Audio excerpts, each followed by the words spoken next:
अल्हम्दुलिल्लाह अल्हम्दुलिल्लाहि वहदह वस्सलातु वस्सलामु अला मन ला नबिय्य बअदह अम्मा बअदु फ़अऊज़ु बिल्लाहि मिनश शैतानिर रजीम बिस्मिल्लाहिर रहमानिर रहीम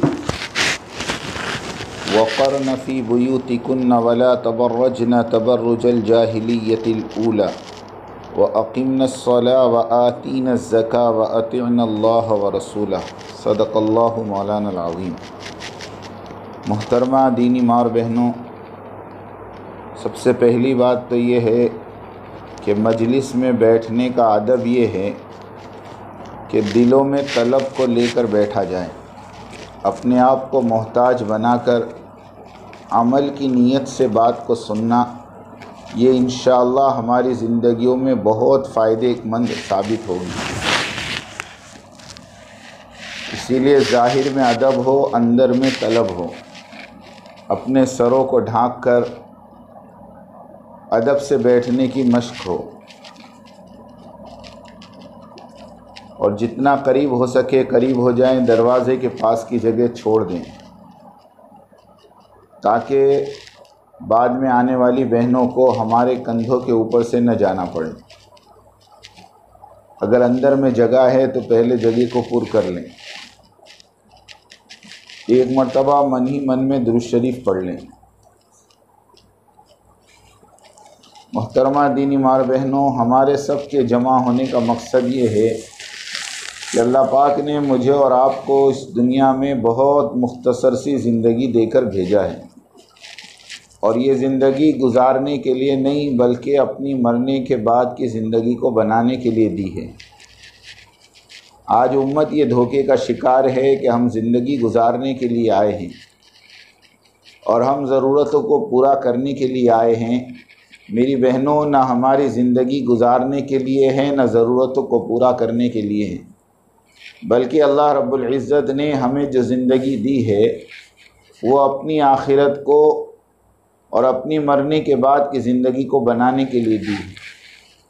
इसीलिए अल्लाह के नबी ने पूछा, किसी ने अल्लाह के नबी से पूछा कि सबसे ज़्यादा समझदार और सबसे ज़्यादा मोहतात आदमी कौन है?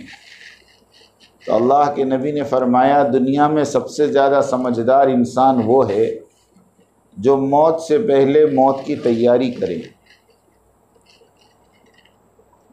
चाहे वो मर्द हो चाहे वो औरत हो, उसको चाहिए कि अपनी मौत से पहले अपनी मौत की तैयारी करे। और हम सब जानती हैं कि मौत का कोई वक्त मुकर्रर नहीं, मौत का कोई दिन तय नहीं। दुनिया में जितने आए हैं, चाहे मर्द हो चाहे औरत हो, एक ना एक दिन दुनिया से जाना है। और जितने आए हैं, जो भी नेक अमल करेंगे, अच्छा या बुरा, ये अपने साथ लेकर जाएंगे। और तीसरी बात कि जो दुनिया से एक मर्तबा चले जाएंगे वो वापस दुनिया में नहीं आएंगे। इसलिए अल्लाह पाक ने हमें और आपको, मेरी बहन, ये गोल्डन चांस दिया है, एक सुनहरा मौका और आखिरी मौका दिया है। आज दुनिया में आवाज़ लगी है कि ज़िंदगी एक बार मिलती है, इंजॉय कर लो, मज़े कर लो, ख्वाहिशात को पूरी कर लो। हम ये कहते हैं कि ज़िंदगी एक बार मिली है, अपनी आखिरत को बना लो, अपने यकीन को बना लो, अपने आमाल को बना लो, अपने अखलाक को बना लो, उन चीज़ों को तैयार कर लो जिन चीज़ों को मरने के बाद तुम्हें काम आना है। बस फ़र्क सिर्फ इतना है, हमारा हर साल इज्तिमा होता है भोपाल में। हमारे इकबाल हफीज़ साहब जो माशाल्लाह पूरे एमपी के ज़िम्मेदार हैं,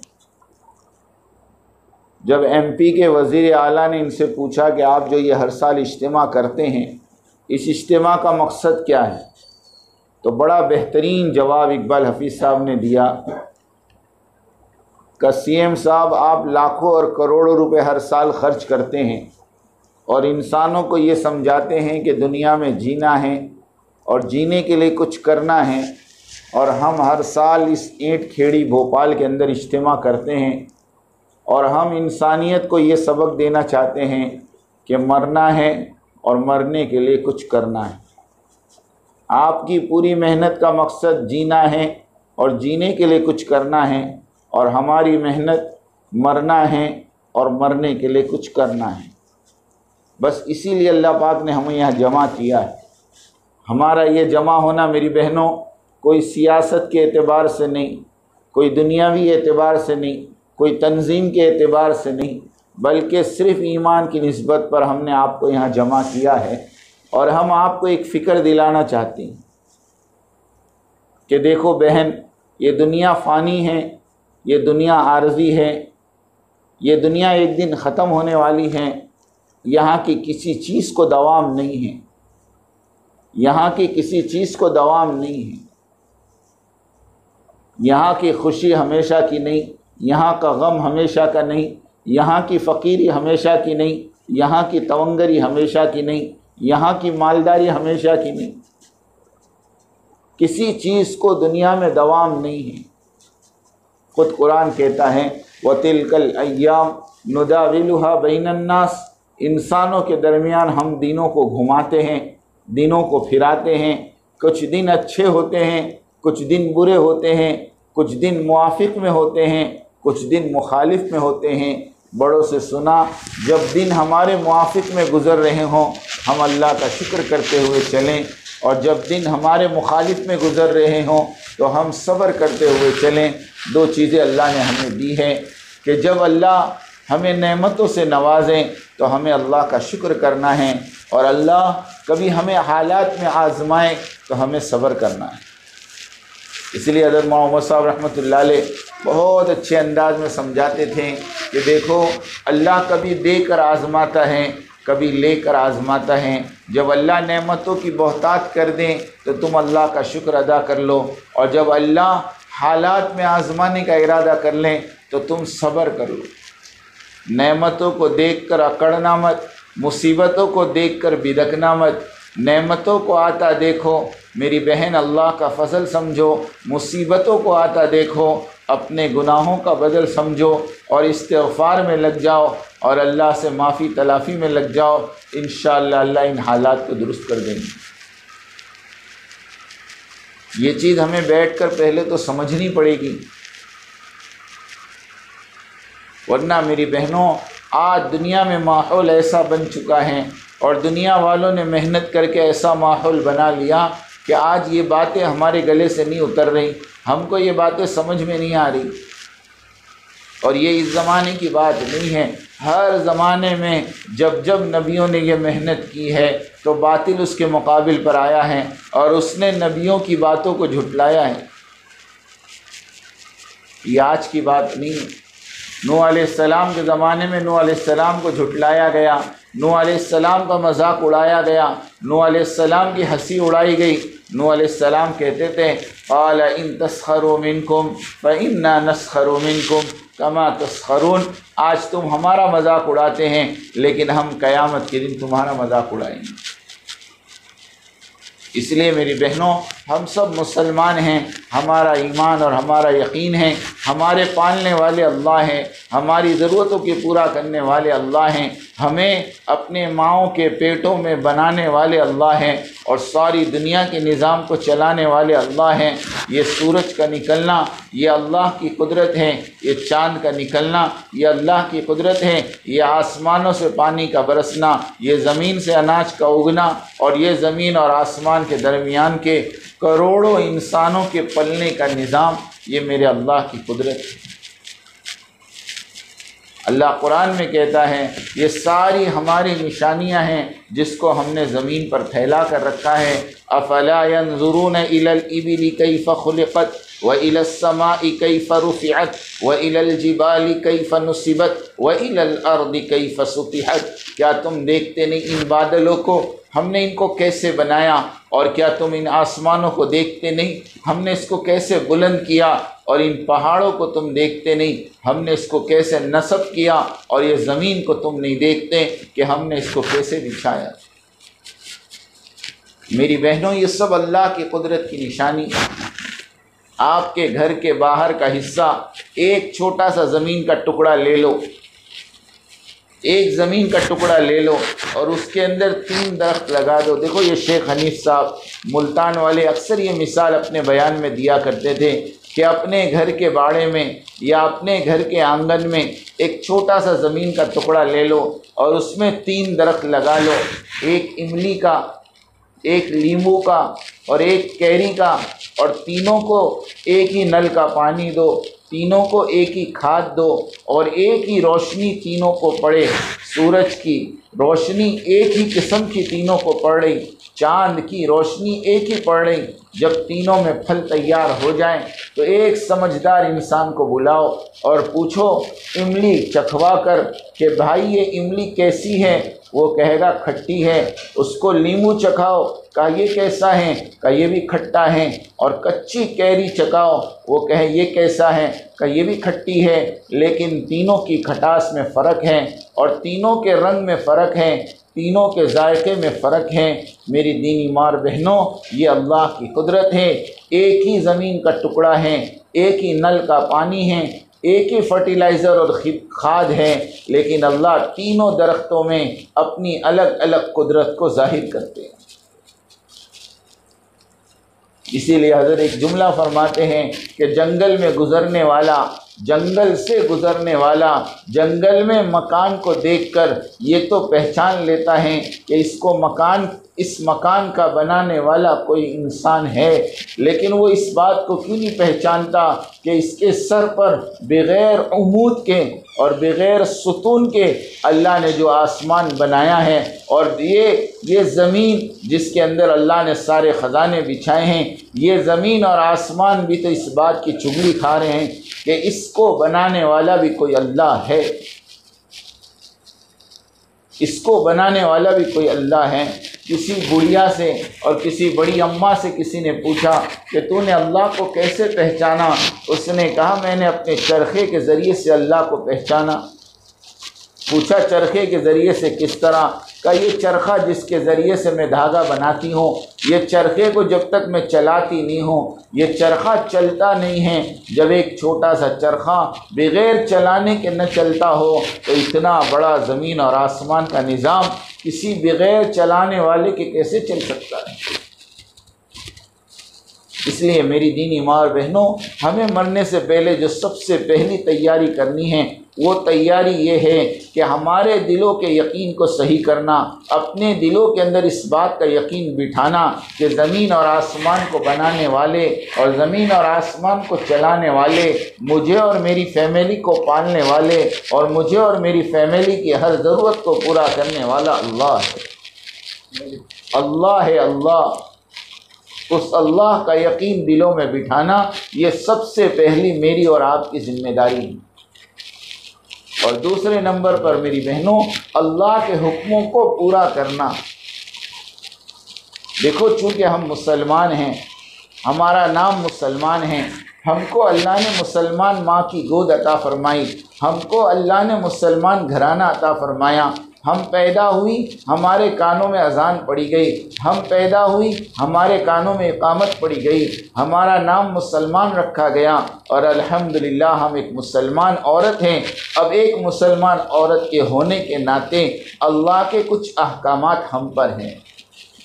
उन अहकामात में सबसे बड़ा हुक्म अल्लाह का नमाज है। ये नमाज ऐसा हुक्म है मेरी बहनों कि इसमें कोई छूट नहीं, कोई गुंजाइश नहीं। किसी अमल के करने पर अल्लाह के नबी ने कुफ्र का फतवा नहीं दिया।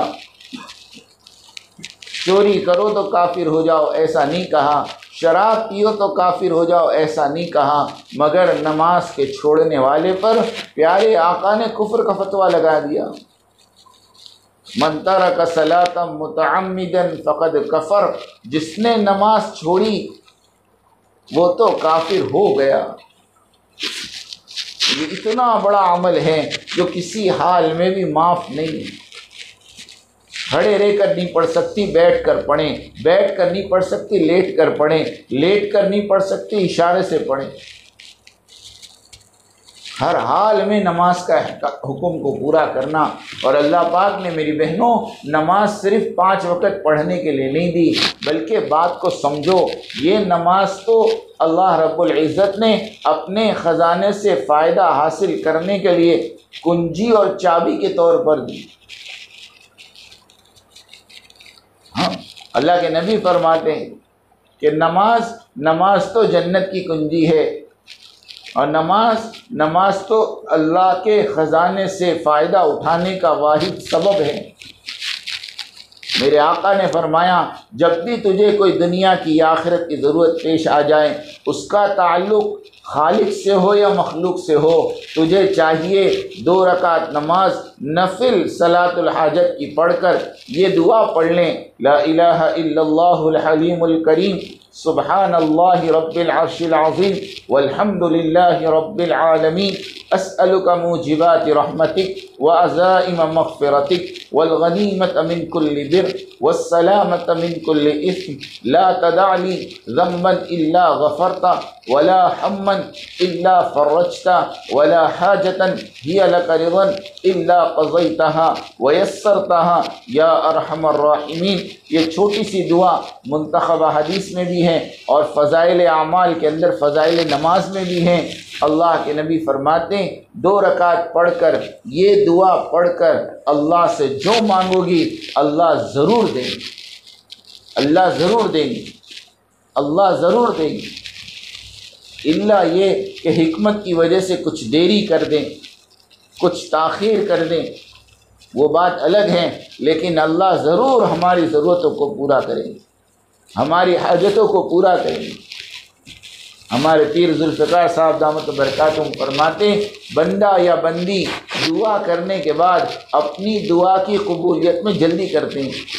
इनको चाहिए जल्दी ना करें, जल्दी ना करें, बल्कि इंतज़ार करें। दुआ की कबूलियत का इंतज़ार करना भी इबादत है, दुआ की कबूलियत का इंतज़ार करना भी इबादत है।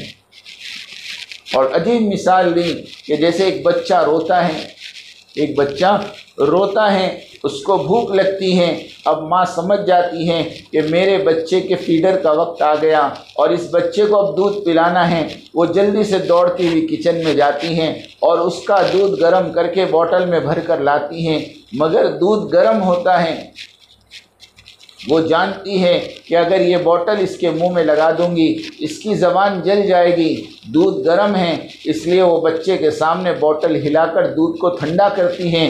लेकिन जब बच्चा दूध को देखता है तो और ज़्यादा रोने लगता है और ज़्यादा चिल्लाने लगता है और अम्मा कहती है, बेटा सफ़र कर ले, मैं तेरे लिए ही दूध लाई हूँ। लेकिन बच्चा जल्दी करता है। पीर ज़ुल्फ़िकार साहब कहते हैं, बस इसी तरह बंदा जब अल्लाह से मांगता है, अल्लाह उसे देना तो चाहते हैं लेकिन थोड़ा ताख़ीर करके देना चाहते हैं। वो अल्लाह जानते हैं इस वक्त अगर इसको दे दिया तो हो सकता है इसका रिएक्शन हो जाए, इसलिए अल्लाह थोड़ी देर रुक जाते हैं और उसकी ज़रूरत को थोड़ी देर के लिए रुका लेते हैं और बंदा उसमें मायूस होकर अल्लाह के दर को छोड़ देता है। नहीं मेरी बहनों, इस बात का हमारे दिलों में यकीन हो कि हमारी तो हर ज़रूरत नमाज के ज़रिए से अल्लाह के ख़जाने से पूरी होगी। और मैं यकीन के साथ कहता हूँ, जिसको अल्लाह से लेना आ गया उसको सारा काम आ गया। कि अल्लाह के ख़जाने से लेना यही असल कमाल है। हमने नमाज को सिर्फ 5 वक़्त की नमाज समझ लिया, फजर पढ़ ली, ज़ोहर पढ़ ली, असर पढ़ ली, मगरिब पढ़ ली, इशा पढ़ ली। सब मगरिब और इशा और फजर और ज़ोहर और असर तो पढ़नी ही है, वो तो हर हाल में फ़र्ज़ हैं, उसे तो हर हाल में अदा करना है। लेकिन नमाज का असल मकसद ये है कि हम अपनी ज़रूरियात के वक्त इस नमाज को हथियार बनावें और इस नमाज को सबब बनावें अल्लाह के ज़रिए से अपने मसाइल को हल करने का। और ये नमाज हल वाली नमाज कैसे बनेगी? इसके अंदर मेरी बहन मुझे और आपको 5 चीज़ें पैदा करनी पड़ेगी। नंबर 1 कलमे वाला यकीन, नंबर 2 फ़ज़ाइल वाला शौक़, नंबर 3 मसाइल वाला इल्म, नंबर 4 अल्लाह वाला ध्यान और नंबर 5 इखलास वाली नीयत। सबसे पहले अपनी नमाज़ों में कलमे वाला यकीन पैदा करो। ये यकीन पैदा करो कि जिस तरह अल्लाह सब कुछ करने वाले हैं, इसी तरह ये नमाज अल्लाह के ख़जाने से सब कुछ करवा सकती है। कि सहाबिया औरतों की ज़िंदगियाँ उठाकर पढ़ो, कि 2-2 रकात नमाज पढ़कर और दुआओं के ज़रिए से इन औरतों ने अल्लाह के ख़जाने से बराह रास्त फ़ायदा उठाया है। कि एक औरत जो ईमान लेकर आई और सिर्फ़ हफ्ता हुआ है, 10 दिन हुए, हफ्ता 10 दिन हुआ था उस औरत को ईमान लाकर, वो मदीना हिजरत करके आई और मदीने में वबा फैली हुई थी और मदीने की वबाई बीमारी में उस औरत के बच्चे का इंतकाल हो गया। 12-13 साल का बच्चा और उसका इंतकाल हो गया। जब उस औरत को ख़बर दी गई तो कहते वो औरत मस्जिद में आई और अपने बच्चे की लाश के दोनों पैर पकड़कर अल्लाह से फरियाद की कि अल्लाह तूने मेरे बच्चे को ले लिया, अब मेरी बरादरी वाले मुझे ताना देंगे कि तुम ईमान ले आई, तूने हिजरत किया, देख तेरा बच्चा मर गया, अगर तूने इस बच्चे को दोबारा ज़िंदा कर दिया तो मैं अपनी बरादरी वालों के ताने से बच जाऊंगी और तेरे लिए ये कोई मुश्किल बात नहीं है, तो मेरे बच्चे को मरने के बाद क़यामत के दिन दोबारा ज़िंदा करने वाला है, तो इसकी कुदरत रखता है कि तू आज इस बच्चे को ज़िंदा कर सकता है। सहाबा कहते हैं वो 10 दिन की औरत का ऐसा यकीन था और उस 10 दिन ईमान लाने वाली, हाँ 10 दिन हुए थे सिर्फ ईमान लाकर, वो 10 दिन पुराना ईमान ऐसा काम कर गया कि सहाबा कहते हैं हमने देखा कि उस बच्चे की नाश में हरकत हुई और थोड़ी देर के बाद वो बच्चा उठकर बैठ गया और जब तक उसकी माँ ज़िंदा रही बच्चा उस वक्त तक ज़िंदा रहा। ये ताकत है मेरी बहनों दुआओं की, और ये ताकत है नमाज की, और ये ताकत है अमाल की कि हमारी बहन अपने अमल के ज़रिए से अल्लाह के ख़जाने से बराह रास्त फ़ायदा उठाने लग जाए। अब ये सारी चीज़ें हमारे अंदर कब आएगी? जब हम इसके मुताबिक अपनी ज़िंदगी को बनाएंगे कि ज़िक्र में और इबादतों में जो चीज़ जान पैदा करती हैं वो अल्लाह का ध्यान है कि अल्लाह के ध्यान के बगैर कोई अमल मोतबर नहीं। बल्कि हदीस में आता है कि गाफिल, लापरवाह और बेध्यानी की दुआ अल्लाह कबूल नहीं करता। जो औरत गाफिल होती हैं, लापरवाह होती हैं, बेध्यानी के साथ अल्लाह की इबादत भी अल्लाह के यहाँ कबूल नहीं। हमें 24 घंटे ये ख्याल होना चाहिए कि मेरा अल्लाह मुझे देख रहा है। जिस तरह हम किसी ऐसे इलाके में चली जाती हैं, किसी ऐसी जगह चली जाती हैं जहाँ पर लिखा होता है कि सीसीटीवी की निगरानी में हो, तो किस तरह हम अटेंशन हो जाती हैं कि सीसीटीवी की निगरानी में हमारी हिम्मत नहीं होती कोई गलत काम करने की। लेकिन हम ये भूल जाती हैं कि हम अल्लाह रब्बुल इज़्ज़त के 24 घंटे निगाहों में, 24 घंटे अल्लाह का ध्यान हमारे अंदर होना चाहिए। कि ज़िक्र का मकसद ये है कि हमारे अंदर अल्लाह का ध्यान पैदा हो। आज मेरी बहनों अल्लाह का ध्यान नहीं है तो बाज़ारों में गुनाह हो रहे हैं, चौराहों पे गुनाह हो रहे हैं, सड़कों पे गुनाह हो रहे हैं। और एक ज़माना वो था कि जब अल्लाह का ध्यान दिलों में था तो जंगल में भी एक चरवाहा गुनाह करने से डरता था कि उसको कह रहे बकरियां दे दे और मालिक को कह देना कि भेड़िया बकरी खा गया, वो कह रहा फ़ाइन अल्लाह, अल्लाह कहाँ चले जाएंगे। कि जब अल्लाह का ध्यान होता है तो घर की 4 दीवारी में भी गुनाह नहीं होते। कि एक माँ अपनी बच्ची से कह रही बेटा दूध में पानी मिला दें, और बेटी कह रही अमीरुल मोमिनीन ने मना किया है। अम्मा ने कहा अमीरुल मोमिनीन रात को कहाँ देखने आ रहे? फरमाया बच्ची ने कि अमीरुल मोमिनीन नहीं देख रहे, मगर उनका अल्लाह तो देख रहा है, उनका अल्लाह तो देख रहा है। कि जब अल्लाह का ध्यान होता है मेरी बहनों तो जंगल में गुनाहों से बचते हैं, कमरों में गुनाहों से बचते हैं, और इनफरादी ज़िंदगी तक़वे वाली होती है।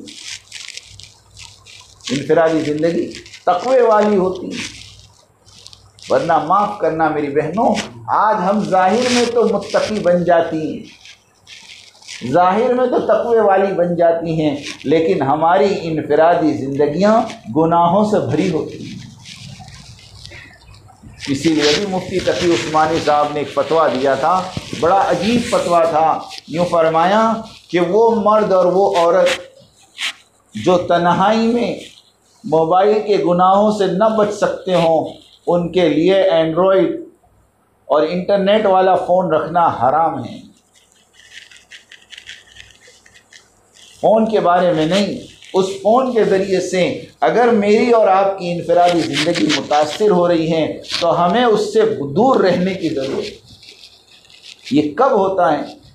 जब दिलों में अल्लाह का ध्यान नहीं होता, कि हम समझती हैं कमरा बंद है, हम समझती हैं कि हमें देखने वाला कोई नहीं है, लेकिन मेरी बहन, वो अल्लाह जिसने मुझे और आपको कुरान में कहा वनहनु अक़रबु इलैहि मिन हब्लिल वरीद फ़इन्नका तअलमु ख़ाइनतल अयुन वमा तुख़फ़िस सुदूर, कि वो अल्लाह है जो तुम्हारे दिलों की ख़यानत को भी जानता है और तुम्हारी आँखों की ख़यानत को भी जानता है और तुम्हारे दिलों के भेद को भी जानता है, और वो अल्लाह है जो तुम्हारी शहरत से ज़्यादा करीब है।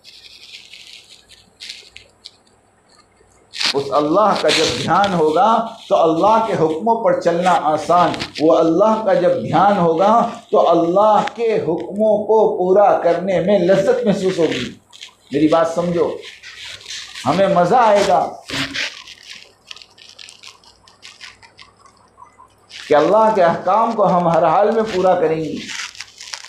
पर्दा सबसे बड़ा अल्लाह का हुक्म है, सादगी सबसे बड़ा अल्लाह का हुक्म है, सिला रहमी सबसे बड़ा अल्लाह का हुक्म है। आज ये तीनों चीज़ें हमारे माशरे में कमज़ोर हैं। पर्दे के एतबार से बड़ी गफलत है, सादगी के एतबार से बड़ी गफलत है, और सिला रहमी का तो जनाजा निकला हुआ माशरों में। घर घर में कता रहमी और घर घर में रिश्ते तोड़े जा रहे हैं, जबकि हदीस का अल्फाज हैं कि जो रिश्तों को तोड़ते हैं अल्लाह उनकी उम्रों में से भी बरकत को छीन लेते हैं और अल्लाह उनकी रोज़ी में से भी बरकत को छीन लेते हैं। इसलिए मेरी बहनों, पूरी बात का खुलासा सिर्फ इतना है कि हमें मौत से पहले अपनी मौत की तैयारी करनी है, और मौत की तैयारी में अपने यकीन को सही करना, अपने आमाल को सही करना, अपने अखलाक को सही करना, अपनी ज़िंदगी को सही करना, हर एक के हक़ को मालूम करना। सबसे पहला हक़ मुझ पर और आप पर हमारे अपने अल्लाह का हक़ है, और फिर अल्लाह के रसूल का हक़ है, और उसके बाद मर्दों पर माँ बाप का और औरतों पर अपने शौहर का और अपनी बीवी बच्चों का हक़ है, फिर पड़ोसियों का हक़, रिश्तेदारों का हक़, और फिर सारी दुनिया के मुसलमानों का हम पर हक़, और आखिर में सारी मखलूक का हम पर हक़। ये 8 हुकूक हैं जो मर्दों पर भी है, औरतों पर भी हैं। इसको मालूम करके इसको अदा करना, ये असल मेरी आपकी ज़िम्मेदारी है। वरना अल्लाह के नबी से किसी ने पूछा, या अल्लाह के नबी ने सहाबा से पूछा कि बताओ मुफलिस कौन है, तो सहाबा ने कहा अल्लाह के नबी, मुफलिस तो वो है जिसके पास रुपया पैसा ना हो। अल्लाह के नबी ने फरमाया नहीं, मुफलिस वो नहीं है जिसके पास रुपया पैसा ना हो, बल्कि मुफलिस तो वो है जो क़यामत के दिन ढेर सारी नेकियां लेकर आए। एक औरत ने नमाज़ें पढ़ी, तहज्जुद पढ़ी, इशराक पढ़ी, चाश्त पढ़ी, कुरान की तिलावत की, खूब सदका दिया, खूब ज़कात दिए, खूब हज और उम्रे किए, इतने आमाल लेकर वो बहन क़यामत में पहुँचेगी कि उन आमाल को अगर पहाड़ों पर रख दिया जाए तो कसम खुदा की वो पहाड़ दब जाएं। इतने सारे आमाल लेकर वो औरत क़यामत में पहुँचेगी, लेकिन दूसरों का हक़ अदा नहीं किया,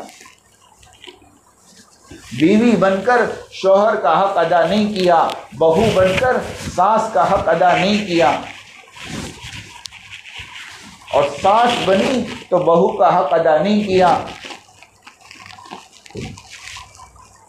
एक दूसरे के हक़ में गफलत बरती, अब क्या होगा कि अब क़यामत के दिन वो हक़ वाले आएंगे और अपने अपने हुकूक का मुतालबा करेंगे।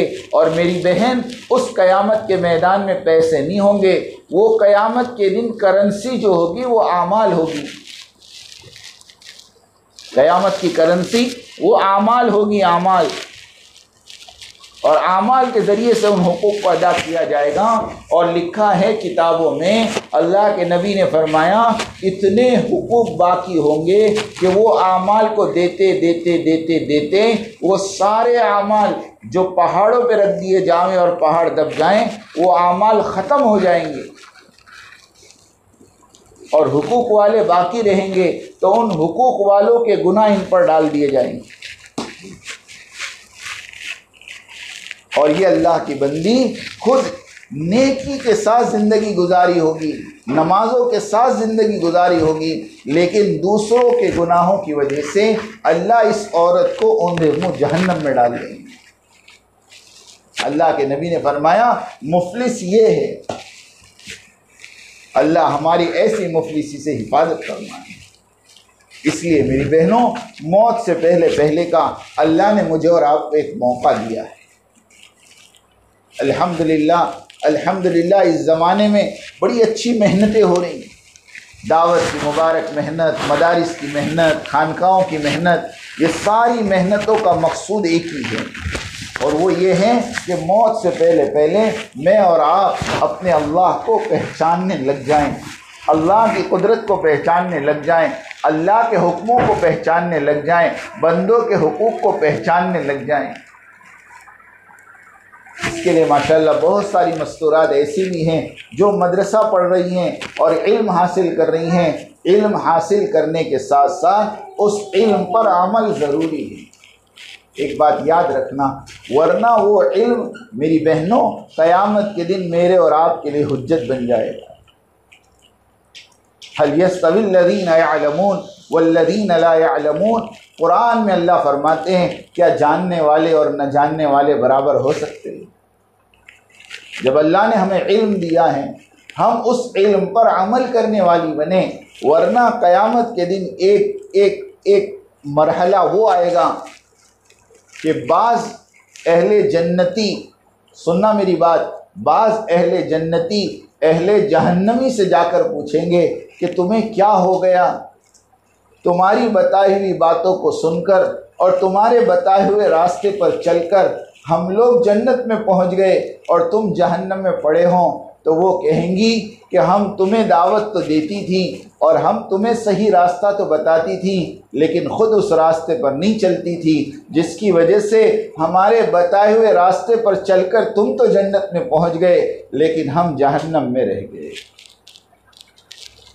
इसके आगे की बात, अल्लाह के नबी ने शब मेराज में बाज़ मर्दों और औरतों को देखा जिनके होठ आग की कैंचियों से कतरे जा रहे। पूछा जिब्राइल ये कौन लोग हैं? फरमाया ये आपके उम्मत के वाइज़ और मुक़र्रिर हैं जो लोगों को सही बात बताते थे, लोगों को सही दावत देते थे और लोगों को अच्छे कामों का हुक्म करते थे, लेकिन अफसोस कि ये ख़ुद उन बातों पर अमल नहीं करते। ये वो बातें हैं मेरी बहनों जिससे हमें डरना चाहिए और जिससे हमें डरने की ज़रूरत है कि अल्लाह पाक ने हमें माशाअल्लाह तालीम के हलकों तक पहुँचाया है। अब इन तालीम के हलकों में जो इल्म हमारी ज़िंदगियों में आ रहा, वो इल्म अमल की शक्ल में और वो इल्म मामूलात की शक्ल में हमारी ज़िंदगियों में आवे। किसी ने बड़ा अच्छा जुमला बनाया कि मालूमात अगर मामूलात बन रहे हैं तो इंशाअल्लाह ये दुनिया और आखिरत में हमारे लिए फ़ायदेमंद है, और मालूमात सिर्फ मालूमात की हद तक हैं तो ये क़यामत के दिन मेरे और तुम्हारे लिए हुज्जत है। और दूसरी बात ये मेरी बहनों कि जिस तरह अल्लाह ने हमें एक सही रास्ते पे डाला और इल्म हासिल करने के रास्ते पे डाला, हमारी ये कोशिश हो कि हमारे मोहल्ले के अंदर जितनी मुसलमान औरतें हैं ये तमाम के तमाम इस तालीम के हल्के से जुड़ जाएं। इनके ऊपर मेहनत करना, कभी चाय पिलाकर, कभी नाश्ता करा के, इनको दावत देकर इनको भी इन हलकों से जोड़ें ताकि इनकी भी आखिरत संवर जाए, इनकी भी मरने के बाद की ज़िंदगी बन जाए। मुसलमान वो नहीं हैं जो अकेला जन्नत में जाए, मुसलमान तो वो हैं जो पूरी उम्मत को लेकर जन्नत में जाने वाला बने। इसके लिए इसकी फ़िक्र करें, वरना होता ये है कि माशाल्लाह बहन तालीम के हलकों में और मदरसे के ज़रिए से ख़ुद तो इल्म हासिल कर लेती हैं, लेकिन उसके घर की मस्तूरात इल्म के एतबार से कोरी रह जाती हैं। जबकि इस बात को समझने की ज़रूरत है और इस बात को हमारी ज़िंदगियों में लाने की ज़रूरत है। इसके लिए अल्लाह रब्बुल इज़्ज़त ने माशाल्लाह इस ज़माने में दावत की मुबारक मेहनत चलाई। हज़ारों नहीं, लाखों नहीं, करोड़ों इंसानों की ज़िंदगियों के बदलने का ये ज़रिया बनी। करोड़ों इंसानों की ज़िंदगी, एक दो नहीं, करोड़ों इंसान हाँ इस दावत की मुबारक मेहनत से अपनी ज़िंदगियों को बदलने वाले बने। करोड़ों मस्तूरात ऐसी हैं जो माशाल्लाह अल्लाह के रास्ते में निकली और इन्होंने अपनी ज़िंदगियों को बदल दिया, गुनाहों की ज़िंदगियों को छोड़ दिया और आज माशाल्लाह वो उम्मत में चल फिर कर काम करने वाली बन गई। और उन्होंने ख़ुद अपनी ज़िंदगियों को नहीं सुधारा बल्कि हज़ारों औरतों की ज़िंदगियों के बदलने का ज़रिया बन गई। इसलिए मेरी बहनों, ये मेरी आखिरी बात है, ये ज़िम्मेदारी को हम समझें। कुरान पाक के 10वें पारे के अंदर 15वें रुकू की आखिरी से दूसरी आयत है, वल्मुमिनून वल्मुमिनात बअदुहुम औलियाउ बअद यअमुरून बिल मारूफ व यनहौना अनिल मुनकर। ईमान वाले मर्द और ईमान वाली औरतें एक दूसरे की मददगार हैं। यअमुरून बिल मारूफ व यनहौना अनिल मुनकर, नेकी का हुक्म करने में और बुराई से रोकने में। इससे पता चला कि ये काम यानी यअमुरून बिल मारूफ व यनहौना अनिल मुनकर वाला काम मर्दों का भी है, औरतों का भी। मर्द मेहनत करेंगे मर्दों में और औरतें मेहनत करेंगी औरतों में। मर्द दावत देंगे मर्दों को और औरतें दावत देंगी औरतों को। हाँ, ये मुगालते से निकल जाना कि ये काम तो मर्दों का है, नहीं, मर्द मेहनत करेंगे मर्दों में। और हज़रत मोहम्मद साहब रहमतुल्लाह अलैह फरमाया करते थे, दुनिया के सारे मर्द भी अगर दीनदार बन गए तो उम्मत का 20% तबका दीनदार बनेगा, 80% तबका कोरा और खाली रहेगा। क्यों कि दुनिया में 20% मर्द हैं, 30% औरतें हैं और 50% बच्चे हैं। और वो 50% बच्चों की ज़िंदगी का मदार उनकी माओं पर है। जब तक औरतों की ज़िंदगियों में दीन नहीं आएगा, घर की 4 दीवारी में दीन नहीं आएगा। इसके लिए सिर्फ मर्दों में मेहनत नहीं है, मेहनत तो मर्दों के साथ साथ औरतों में भी है। हज़रत मोहम्मद सल्लल्लाहु अलैहि वसल्लम ने जब दावत का काम शुरू किया तो पहले दिन ही अल्लाह के नबी ने जहाँ अबू बकर रज़ी अल्लाह ताला को दावत दी, वहीं अपनी बीवी खदीजा को भी दावत दी रज़ी अल्लाह ताला अन्हा। और जिस तरह अबू बकर ने पहले दिन से दावत का काम शुरू किया, उसी तरह हज़रत खदीजा रज़ी अल्लाह ताला अन्हा ने पहले दिन से दावत का काम शुरू कर दिया। इससे पता चलता है कि इस उम्मत का मर्द भी दीन का ज़िम्मेदार है और औरत भी दीन की ज़िम्मेदार है। इसलिए हमें इस ज़िम्मेदारी को सामने रखकर चलना है और इसकी हमें फ़िक्र करनी है कि अल्लाह पाक ने हमारे ज़माने में ये माहौल बनाया माशाल्लाह दीन को सीखने का, सिखाने का, दीन पर अमल करने का। वरना मेरी बहनों 50 साल पहले कुछ नहीं था, लोग कलमे से ना वाकिफ थे। लेकिन आज माशाल्लाह घर घर में अल्लाह ने आलिम पैदा कर दिए, घर घर में हाफिज़ पैदा कर दिए, हर गली में अल्लाह ने मकतब शुरू कर दिया, हर शहर में अल्लाह ने मदरसे को कायम कर दिया और हर मस्जिद के अंदर अल्लाह ने मस्जिद व जमात बना दी।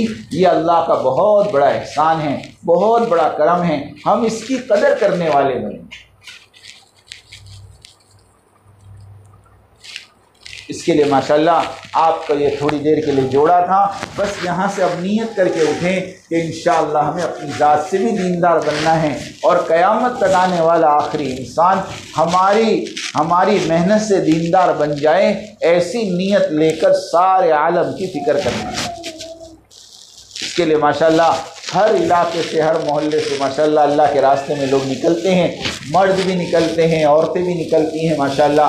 अभी हमारा अशरे का सफ़र हुआ महाराष्ट्र का, अल्हम्दुलिल्लाह अल्हम्दुलिल्लाह। कई मस्तूरात ने हमारे साथ वक्त लगाए, कई मस्तूरात ने पर्दे का अहतमाम किया, कई मस्तूरात ऐसी थी जो बेचारी नमाज नहीं पढ़ती थी, अल्लाह ने उनको नमाजी बना दिया। अब 1-10 दिन के सफ़र में इतना ज़्यादा फ़ायदा, अगर और थोड़ा लंबा सफ़र कर लें और थोड़ा इलाक़ों में चलना फिरना हो जाए, गरीब मज़दूरों में और मिस्कीनों में और जो बेहाल है बदहाल हैं, ऐसी मस्तूरात में जाकर अगर इन पे मेहनत की जाए तो ये बहुत जल्दी माशाअल्लाह अपनी ज़िंदगी को बदलने के लिए तैयार है। लेकिन आज मेहनत की कमी हमारी तरफ से।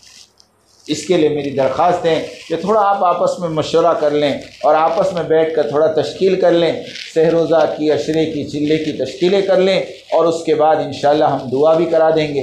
तो थोड़ा 5-1 मिनट तश्कील हो जाए, उसके बाद इंशाअल्लाह हम दुआ करा लेंगे।